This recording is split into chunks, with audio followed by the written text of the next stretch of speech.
से पहले का सुप्रीम कोर्ट में मौजूद था। वो केस जो है वो एम्प्लॉयज़ जीत गए और सुप्रीम कोर्ट की तरफ से ऑर्डर आया कि ये हॉस्पिटल्स जो हैं ये फेडरल गवर्नमेंट वापस ले। सर, फेडरल गवर्नमेंट जो है वो समझती थी कि इस वक्त जो हमारे पर फाइनेंशियल क्रंच है और जो सूरत हाल है, हम लोग इन हॉस्पिटल्स का बोझ नहीं उठा सकते, मगर सुप्रीम कोर्ट के ऑर्डर्स के ऊपर जो है वो अमल दरामद करना या उसकी बात को मानना भी जो है फेडरल गवर्नमेंट की जिम्मेदारी में से आता था। मगर जब उसकी डिटेल जजमेंट आई उस ऑर्डर की, तो उसके अंदर ये लिखा हुआ था कि फेडरल गवर्नमेंट और सिंध गवर्नमेंट जो है वो मिल के बैठे और उसका कोई सल्यूशन निकाले। और यही डिसीजन जो है वो कैबिनेट में भी हुआ था कि हम लोग आपस में मिल के बैठेंगे और इसका कोई सल्यूशन निकालेंगे। इसलिए अभी तक ये फेडरल गवर्नमेंट ने ये हॉस्पिटल्स नहीं लिए हैं और इसका लाहे अमल यही है कि हम लोग इकट्ठे मिल के बैठेंगे प्रोविंशियल गवर्नमेंट के साथ और इसका कोई हल निकालेंगे। तो इसलिए ये मैं समझती हूँ कि ये इन्फॉर्मेशन इनके पास होनी चाहिए थी। जी, बजट एलोकेशन सुप्रीम कोर्ट के ऑर्डर के मुताबिक की है, क्योंकि कंटेम्प्ट ऑफ कोर्ट में नहीं जा सकती फेडरल गवर्नमेंट, और ये बात आपके इल्म में होनी चाहिए। प्लीज, आप अपनी बारी पे बात कर चुके हैं, let her explain now. Sir, इन्होंने दूसरी बात ये कि जिन हॉस्पिटल की तारीफ़ के अंदर इन्होंने मेरा ख्याल है अपनी आधी स्पीच गुजार दी, जिन हॉस्पिटल्स की तारीफ़ के वो इतना अच्छा फंक्शन कर रहे हैं। पिछले दिनों टीवी पे हम सब ने देखा कि वहाँ की जो एमएस थी, जो कि महल में गुज़िश्ता 10 से 15 साल से उस एक वहाँ सबसे बड़े कराची के जिन हॉस्पिटल्स का ये जिक्र कर रही हैं, उसकी एमएस थी, वहाँ काम करती हैं पिछले गुज़िश्ता 10-15 सालों से। पिछले दिनों वो बीमार हुई तो उन्होंने अपने इलाज के लिए एक प्राइवेट हॉस्पिटल पसंद किया और वहाँ पर वो एडमिट हुई। वो अपने हॉस्पिटल में उन्होंने अपना इलाज नहीं करवाया। Sir, parliamentary committee on Covid के बारे में इन्होंने जिक्र किया कि जी वो फ़ाल नहीं है। वो कमेटी जो है उसकी 3 से 4 मीटिंग्स जो हैं वो हो चुकी हुई हैं और उसके अंदर तमाम पार्लियामेंट्री जो हमारे लीडर्स थे उन्होंने कुछ रिकमेंडेशंस दी थी और उन रिकमेंडेशंस जो हैं वो रिलेटेड मिनिस्ट्रीज़ को भेजी गई थी। उनकी तरफ से उनके जवाब आने थे और 3-4 दिन पहले जो है उसके लिए एक सब कमेटी बनाई गई थी जिसने उन रिकमेंडेशंस को स्टडी करना था। तो सर, उसकी मीटिंग हुई थी और इनकी पार्टी का इंटरेस्ट आप ये देख लें कि उस सब कमेटी में राजा परवेज़ अशरफ साहब ने अपनी पार्टी को रिप्रेजेंट करना था, मगर उनका कितना इंटरेस्ट था कोविड में और उस पार्लियामेंट्री कमेटी की प्रोसीडिंग्स में कि वो उस मीटिंग में नहीं आए। तो ये अपना इंटरेस्ट पहले खुद देखें कि ये उस कमेटी की जिक्र तो करती हैं, इनके अपने मेंबर्स उस कमेटी के अंदर नहीं आए थे। सर, उसके बाद इन्होंने कोविड के बारे में बात की कि No cross talk, please. Let her talk, please. मैंने सिर्फ वो बताए हैं जो आपने कमेटी के बारे में पूछा। Kindly take your seat, Shadiya Bibi. Sir, मैंने वो बात बताई है जो इन्होंने पूछी है, मैंने उसका जवाब दिया। आपको मौका मिल जाएगा। ऑनरेबल पार्लियामानी सेक्रेटरी बात कर रही है, उनको बात करने देना। सर, इन्होंने अपनी बारी पे बात की है। मेरी दरखास्त है कि अब ये बैठ के थोड़ा सा सुन भी लें। इन्होंने बात की कि जी कोविड के ऊपर प्राइम मिनिस्टर साहब ने 13 मार्च को पहली मीटिंग की। सर, जिस वक्त चाइना के अंदर कोविड आया है और 15 जनवरी को प्राइम मिनिस्टर साहब हेल्थ मिनिस्टर हैं, 15 जनवरी को हेल्थ मिनिस्ट्री में पहली मीटिंग हुई थी कोविड-19 के ऊपर और उस दिन से रेगुलर बेसिस पे हेल्थ मिनिस्ट्री में मीटिंग्स हो रही थी और स्ट्रेटजीज़ बनाई जा रही थी कि किस तरीके से इस कोविड को हमने निपटना है। सर, मैं खुद उन मीटिंग्स में मौजूद रही हूँ। उसके अलावा सर, इन्होंने बात की कि जी क्या स्ट्रेटजीज़ इन्होंने क्या किया। सर, इसी पार्लियामेंट के फ्लोर के ऊपर ऑनरेबल मेंबर ने खड़े होकर शोर मचाया कि वुहान के जो हैं वो स्टूडेंट्स को वापस लाया जाए। सर, अगर वो वुहान के स्टूडेंट्स वापस आ जाते तो आज हमने देखा कि चाइना से एक केस हमारे पास इंपोर्ट नहीं हुआ था। उस वक्त ये गवर्नमेंट की मीटिंग्स ही हो रही थी जिसके अंदर ये स्ट्रेटजी बनाई गई थी कि वुहान के स्टूडेंट्स को वापस नहीं लाना। उस वक्त जो अमेरिका, जो चाइना, जो लोग अपने अपने मुल्कों में उन स्टूडेंट्स को लेके गए, उनके पास कोविड हमसे 1-1, 1.5 महीना पहले आया और हमसे बहुत ज़्यादा फैला। सर, अब वो सारे स्टूडेंट्स जो हैं वो अल्लाह ताला की हिफाजत में पाकिस्तान वापस आ चुके हैं, वो सेहतमंद हैं, वो वहाँ पर भी सेहतमंद रहे और अब वो बाहिफाजत पाकिस्तान वापस आ चुके हैं, मगर अपने वक्त के ऊपर आए हैं। सर, इन्होंने यहाँ पर बात की गई कि जी कोरोना के ऊपर फ़ंड रखने की, किसी ने कोई फ़िगर बोला, किसी ने कोई फ़िगर बोला। सर कोविड रिस्पांस के लिए 1.24 ट्रिलियन जो है वो गवर्नमेंट ने रखा है।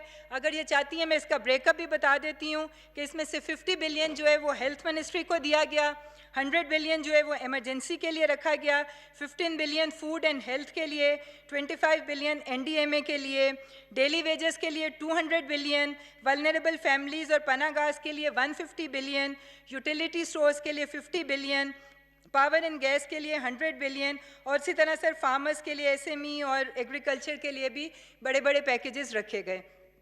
ये सब के सब जो हैं ये कोविड के ये पैकेज के साथ एसोसिएटेड हैं। और हेल्थ मिनिस्ट्री क्या कर रही है, fiscal stimulus package of 50 billion जो हेल्थ मिनिस्ट्री को दिया गया है, इसमें से 10 बिलियन जो है वो एनडीएमए के थ्रू चारों प्रोविंसेस को भेजा गया है, और बाकी जो एनडीएमए को जो प्रोक्योरमेंट का टास्क दिया गया है उसके लिए जो है, जिसमें वो PPs, ventilators, establishment of labs, उसके लिए जो है वो एनडीएमए को दिया जा रहा है।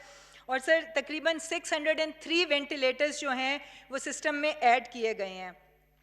प्रोटेक्टिव गियर जो है उसकी पूरी डिटेल्स, मिलियंस जो मास्क और प्रोटेक्टिव गियर और जो प्रोटेक्टिव सूट्स हैं, फेस शील्ड्स हैं, वो सारी जो है उसकी डिटेल्स एनडीएमए की वेबसाइट पे मौजूद हैं। ये बड़ी खुशी से उसको पढ़ सकती हैं कि अब तक कितनी पीपीज़ आ चुकी हैं, और वो अब इस वक्त हमारे मुल्क में पीपीज़ की कोई शॉर्टेज नहीं है, बल्कि अल्हम्दुलिल्लाह अब हमारे मुल्क में पीपीज़ खुद बन रही हैं। N95 मास्क जो है इस वक्त 3 फैक्ट्रीज़ में बन रहे हैं और वो लोकल मैन्युफैक्चर उनकी शुरू हो गई है।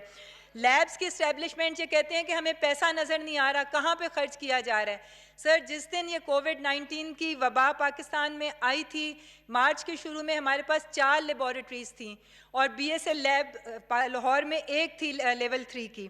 आज सर पाकिस्तान के अंदर 129 लैब्स जो हैं वो काम कर रही हैं और वहाँ पर जो है टेस्टिंग कैपेसिटी 78,000 के करीब है। मगर सर खाली लैब्स बना देना काफ़ी नहीं होता, उसको चलाने के लिए आपको टेक्निकल लोग चाहिए होते हैं, तो उनकी ट्रेनिंग जो है वो जारी है, और जैसे ही वो उनकी ट्रेनिंग मुकम्मल होगी और वो शिफ्ट्स के अंदर जब होगा तो टेस्टिंग कैपेसिटी भी बढ़ जाएगी। सर इसके अलावा जो ऑक्सीजन की बात बार बार की जा रही है, ऑक्सीजन ज़ाहिर है बहुत ज़्यादा ज़रूरी है, और कोविड के लिए इस वक्त 2100 नए बेड्स जो हैं, ऑक्सीजन बेड्स जो हैं वो सिस्टम में ऐड किए जा रहे हैं। ये 30 जून तक 1000 बेड्स ऐड हो गए हैं और बाकी 1100 जो है वो 30 जुलाई तक जो 31 जुलाई तक ऐड हो जाएंगे। सर इसके अलावा 5000 हेल्थ वर्कर्स जो हैं उनको ट्रेन किया जा रहा है, और वो लोग जो हैं वो इसी कोविड के लिए स्पेशल ट्रेनिंग जो है वो उनको दी जा रही है। तो सर ये जो स्टिमुलस पैकेज है जिसके लिए ये बार बार पूछ रहे थे कि ये जो, तो उसमें मैं आपको बता दूं कि ये पैसा कहाँ पर लगेगा। ये लगेगा engagement of additional health care workers including doctors, nurses, paramedics and supporting staff. उसके अलावा procurement of additional medical equipment, machinery, ambulances, vehicles and lab equipment. Sir उसके अलावा जो रिस्क अलाउंस जिसकी बात आप करें वो 4 जून को प्राइम मिनिस्टर ने अप्रूव कर दिया है, और वो रिस्क अलाउंस जो है वो पैरामेडिकल स्टाफ और हेल्थ केयर प्रोफेशनल्स को मिलेगा। उसके अलावा सर ये फिस्कल स्टिमुलस पैकेज में 50 बिलियन जो नेक्स्ट फाइनेंशियल ईयर है उसके अंदर जो है वो पीएम ऑफिस की तरफ से जो है उसकी समरी मूव हो गई और वो अप्रूव होने वाला है। सर इसी तरह जो हॉस्पिटल की बात कर रहे थे और किसी ने कहा कि कौन सा नया हॉस्पिटल बनाया है, सर चक शहजाद में 250 बेडेड आइसोलेशन हॉस्पिटल जो है जिसका वादा मौजूदा गवर्नमेंट ने किया था वो बिल्कुल तैयार है। वो 15 जुलाई से इंशाल्लाह ताला फंक्शनल हो जाएगा और वो कोविड स्पेसिफिक हॉस्पिटल होगा। वहाँ पे सिर्फ कोविड के पेशेंट्स जो हैं वो रखे जाएंगे, और इंशाल्लाह ताला जब ये वबा गुजर जाएगी तो उसके बाद वो इन्फेक्शियस डिजीज़ का हॉस्पिटल होगा, और कभी खुदा न खास्ता कोई वबा या इन्फेक्शियस डिजीज़ की ज़रूरत पड़ेगी तो वो उसी लिए इस्तेमाल किया जाएगा।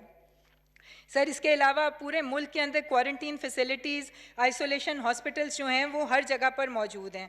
सर लॉकडाउन पॉलिसी के ऊपर बहुत सारी बात यहाँ पर की गई, तो सर ये प्राइम मिनिस्टर साहब ने भी इसको कहा है और हम भी कहते हैं कि किसी दिन भी लॉकडाउन पॉलिसी में किसी किस्म की कोई कन्फ्यूजन नहीं थी।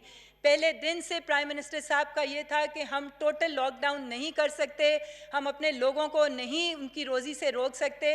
पार्शियल लॉकडाउन जो है, सिलेक्टिव लॉकडाउन, और उसका मैं आपको सिर्फ एक फ़िगर दूंगी जिससे आपको पता चलेगा कि हॉटस्पॉट्स को लॉकडाउन करना और ये पार्शियल लॉकडाउन जो करने हैं वो कितना इफ़ेक्टिव है। सर 92 प्लेसेस जहाँ पे लॉकडाउन किया गया हॉटस्पॉट्स 20 सिटीज़ में, सर इन 92 हॉटस्पॉट्स में 40% ऑफ केसेस जो हैं एक्टिव कोरोना के वो यहाँ पर मौजूद हैं, और ये सिर्फ हमारी बनती है 3% ऑफ पॉपुलेशन। सर 3% पॉपुलेशन को लॉकडाउन करके अगर आप 40% केसेस को कंटेन कर लेते हैं तो मैं समझती हूँ कि पूरे मुल्क को तो बंद करने की कोई ज़रूरत नहीं है, और ये चीज़ जो है ये खान साहब जो हैं ये बार बार इसको वाजे कर चुके हुए हैं। सर इसके अलावा ये जो बात कर रही थी कोविड के ऊपर, और इन्होंने जो डाटा की बात की थी, तो डाटा सर बिल्कुल इस वक्त जो है मैं समझती हूँ NCOC जो डाटा इशू करता है वो बहुत रिलायबल डाटा है। पूरी मुल्क से, सारी प्रोविंसेस से एक एक केस जो है वो वहाँ पर आता है और उसका डिटेल्ड एनालिसिस होता है। PTI की गवर्नमेंट क्या करना चाहती है ये मैं बस थोड़ा सा आखिर में बात करूँगी कि ये जो फरसूदा हमारे पास एक हेल्थ केयर सिस्टम है जिसमें ना गवर्नेंस है, ना हमारे पास हेल्थ केयर प्रोफेशनल्स हैं, ना हमारे पास डॉक्टर्स नर्सेस, ये दुनिया का वाहिद मुल्क है जहाँ पे रिवर्स रेशियो है नर्सेस और डॉक्टर्स का, यानी डॉक्टर्स ज़्यादा हैं और नर्सेस कम हैं। तो सर इसके लिए जो हम लोगों ने प्लान जो बनाए हैं आने वाले दिनों में वो ये है कि हम लोग जो मेडिकल टीचिंग इंस्टीट्यूशंस हैं जहाँ के गवर्नेंस स्ट्रक्चर्स बिल्कुल आउटडेट हो गए हैं, कोई अकाउंटेबिलिटी नहीं, कोई इंस्टीट्यूशनल थ्योरी नहीं, कोई ओनरशिप नहीं है, और पुअर पेशेंट मैनेजमेंट है और पुअर फैसिलिटीज़ हैं, सर उन सब को रिवैम्प किया जाएगा। Pakistan medical and dental council PMDC का बहुत जिक्र होता है, मगर मैं समझती हूँ कि हमारे ऑपोजिशन में बैठे हुए भी जो लोग हैं वो इस बात को समझते हैं कि वो एक करप्ट अदारा बन चुका हुआ है जहाँ पर लो स्टैंडर्ड के मेडिकल कॉलेजेस जो हैं वो अप्रूव होते हैं, और एक मशरूम ग्रोथ हो गई थी हमारे मेडिकल कॉलेजेस की। तो सर उसके ऊपर स्ट्रॉन्ग चेक एंड बैलेंस करने के लिए हमें इसके अंदर भी रिफॉर्म करने की ज़रूरत है। हमारी नर्सिंग के ह्यूमन रिसोर्स डेवलपमेंट जो है, जैसा कि मैंने पहले भी बताया था कि 85,000 नर्सेज 22 करोड़ आबादी के लिए हैं, और अगर हम चाहते हैं कि हमारा स्ट्रॉन्ग हेल्थ केयर सिस्टम हो, क्योंकि नर्सेज ही वो लोग होते हैं जो कि अपने मुल्क के जो हेल्थ केयर सिस्टम की बैकबोन होते हैं, तो 1 करोड़ और 7 लाख नर्सेज को हमें ज़रूरत है। और PTI गवर्नमेंट जो है वो इंशाल्लाह ताला जो उसने प्लान बनाया है 5.5 लाख नर्सेज 2030 तक जो हैं वो इंशाल्लाह ताला तैयार हो जाएंगी। और सर इसी तरह ये जिस तरह से बात यहाँ पर की गई थी कि रिसर्च नहीं हो रही, तो हेल्थ रिसर्च इंस्टीट्यूट भी आगे जो है वो स्ट्रेंथन और बनने जा रहा है, जो हमारी ये आने वाले दिनों में जो लेजिस्लेशन इंशाल्लाह ताला होगी। सेंटर फॉर डिज़ीज़ कंट्रोल जो कि पाकिस्तान में नहीं था, और तभी जब इस किस्म की वबाएँ आती हैं तो हमारे पास कोई एक ऐसा अदारा नहीं था जहाँ पर इस सारी चीज़ों को किया जाए, तो वो भी बनने जा रहा है। और सर जो वैक्सीन की बात की थी, तो बेशक इससे पहले पाकिस्तान में वैक्सीन्स की बहुत शॉर्टेज थी कि रेबीज़ की वैक्सीन कभी हमें इंडिया से मंगानी पड़ती थी, कभी हमें, तो फिर भी ये सिंध वालों से कंट्रोल नहीं होता था, कुत्ते काटने के से बच्चे कितने सारे वहाँ पर मर गए। तो सर अब इंशाल्लाह ताला इस दिसंबर तक हम लोग रेबीज़ की वैक्सीन में भी सेल्फ सफिशेंट हो जाएंगे। और सर एक आखिरी बात, मैं बातें तो बहुत सारी हैं पर मैं आखिरी बात ये करके बंद करूँगी कि इन्होंने ये बात की कि जी एयरपोर्ट्स और पॉइंट ऑफ एंट्री जो हैं वहाँ पर क्या किया हुकूमत ने। सर पॉइंट ऑफ एंट्री और एयरपोर्ट्स जो हैं वो एक अदारा है नेशनल हेल्थ मिनिस्ट्री के नीचे जिसको कहते हैं सेंट्रल हेल्थ एस्टेब्लिशमेंट ची। सर ये जो सेंट्रल हेल्थ एस्टेब्लिशमेंट थी इसको पिछली गवर्नमेंट ने रद्दी की टोकरी में फेंका हुआ था। सर PTI इसलिए एयरपोर्ट्स पे कोई निज़ाम नहीं था, थर्मल स्कैनर्स नहीं थे, स्टाफ नहीं था। सर PTI गवर्नमेंट ने उस पूरे अदारे को रिवाइव किया है, उनकी पूरी ह्यूमन रिसोर्स पूरी की है, उनकी इक्विपमेंट पूरी की है, और अब हमारे पॉइंट्स ऑफ एंट्री जो हैं वो सिक्योर हैं और इंशाल्लाह ताला वो बेहतर तरीके से परफॉर्म करेंगे। बहुत शुक्रिया। थैंक यू वेरी मच जी। Now I put demand number